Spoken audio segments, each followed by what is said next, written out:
ജാസ്മിനോട് big ബോസും ലാലേട്ടനും favouritism കാണിക്കുന്നുണ്ടോ? ഉണ്ട് എന്നാണ് എൻ്റെ അഭിപ്രായം. ഇത് ഇന്നും ഇന്നലെയും തുടങ്ങിയതല്ല എന്നുകൂടി കൂട്ടിച്ചേർക്കട്ടെ. ഇന്നലത്തെ എപ്പിസോഡിൽ അത് കൂടുതൽ വ്യക്തമായി. ജാസ്മിനോട് മോശമായ ആംഗ്യം കാണിച്ചതിന് ലാലേട്ടൻ സിബിനെ നിർത്തിപ്പൊരിക്കുന്നുണ്ടായിരുന്നു. എന്നാൽ ജയിലിൽ വെച്ച് ജാസ്മിൻ വളരെയധികം അധിക്ഷേപിക്കുന്ന രീതിയിൽ ജിൻഡോനെ ഷൊട്ടെ എന്നൊക്കെ വിളിക്കുന്നുണ്ടായിരുന്നു.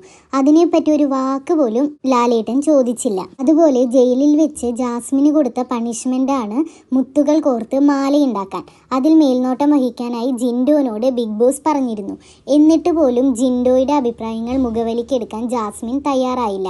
കുറേ മുത്തുകളും ത്രെഡ്സൊക്കെ ബാക്കി വന്നിരുന്നു.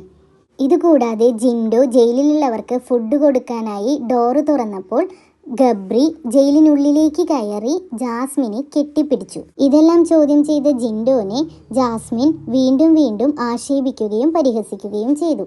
ഇതുപോലെ ബിഗ് ബോസിന് ജാസ്മിനോടുള്ള സോഫ്റ്റ് കോർണർ വെളിവായ മറ്റൊരു സംഭവമാണ് ജാസ്മിന് തൻ്റെ ഉപ്പയോട് സംസാരിക്കാനുള്ള അനുവാദം നൽകിയത്. കുറച്ചു കഴിഞ്ഞുള്ള എപ്പിസോഡിൽ ജാസ്മിൻ വളരെ വ്യക്തമായി പറയുന്നുണ്ട്, എൻ്റെ അച്ഛൻ എന്നെ വിളിച്ച് പൊരിച്ചിട്ട് എന്ന്.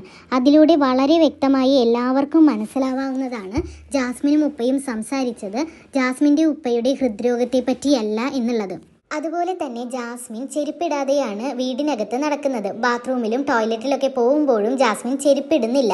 ആ കാലും കയറ്റി വെച്ച് സോഫയിലോ ബെഡിലോ ഇരിക്കരുത് എന്ന് ജിൻഡോ പറഞ്ഞപ്പോൾ അത് തന്നെ ചെയ്ത് ജിൻഡോനെ പ്രകോപിപ്പിക്കാൻ ശ്രമിച്ചവളാണ് ജാസ്മിൻ. ഇങ്ങനെ തുടരാനാണ് പ്ലാൻ എങ്കിൽ ബിഗ് ബോസ് എന്ന ഷോയുടെ പേര് മാറ്റി ജാസ്മിൻ ഒരു ഫ്ലാറ്റ് എന്നാക്കുന്നതായിരിക്കും കൂടുതൽ നല്ലത്.